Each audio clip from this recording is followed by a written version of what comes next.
അപ്പോൾ ഗൈസ് ഡ്യൂട്ടിയൊക്കെ കഴിഞ്ഞു ഒരു ഓണസദ്യ അടിക്കാൻ വേണ്ടിയിട്ട് പോവുക. ഓണത്തിന് ഓണസദ്യ അടിച്ചില്ല പിന്നെ എന്ത് മലയാളിക്ക് ആകെയുള്ളല്ലേ കൊല്ലത്തിലെ ഒരു ഓണം എന്ന് പറയുന്ന സാധനം.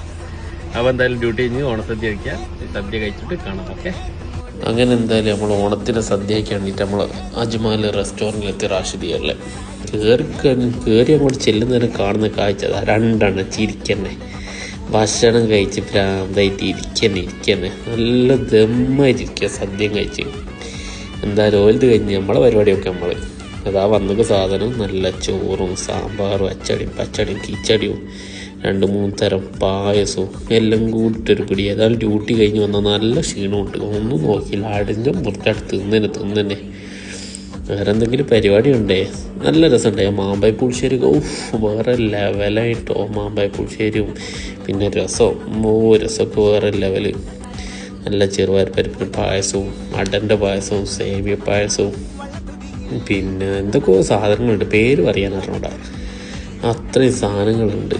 എന്തായാലും ഓണത്തിൻ്റെ സദ്യ ഒരു 1.5 മുതലായി വേറെ ലെവലിൽ നിന്ന് തന്നെ പറയാം. സദ്യ ഇടയ്ക്കിടയ്ക്ക് കഴിക്കുന്നതാണല്ലോ, അപ്പോൾ കുഴപ്പമില്ല, പക്ഷെ അടിപൊളി സാധനം. ഒക്കെ കഴിഞ്ഞ് ലാസ്റ്റ് ഒരു പപ്പടം, ഒരു കഷ്ണം പഴം, ചെറിയ കഷ്ണം തിന്ന് നോക്കുക. എന്നിട്ട് അതിലേക്ക് നല്ല പാലട പായസം. ആ പാലട പായസം ഇങ്ങനെ ഇട്ടിട്ട് അതിങ്ങനെ കുഴച്ചിട്ടെല്ലാം കൂടി മിക്സാക്കി കുഴച്ചിട്ട് ഇങ്ങനെ ഓരോരോ പിടി പിടിച്ചിങ്ങനെ തിന്നുമ്പോൾ കിട്ടുന്നൊരു ഫീലുണ്ട്. എൻ്റെ പൊന്നാര മക്കളെ, അത് പറഞ്ഞറിയിക്കാൻ പറ്റില്ല, തിന്നെ അറിയണം സംഭവം. വേറെ ലെവല് സാധനങ്ങളാണ്. അതാണല്ലോ ഒരു സദ്യൻ്റെ ഫൈനൽ സ്റ്റേജ് എന്ന് പറയുന്നത്.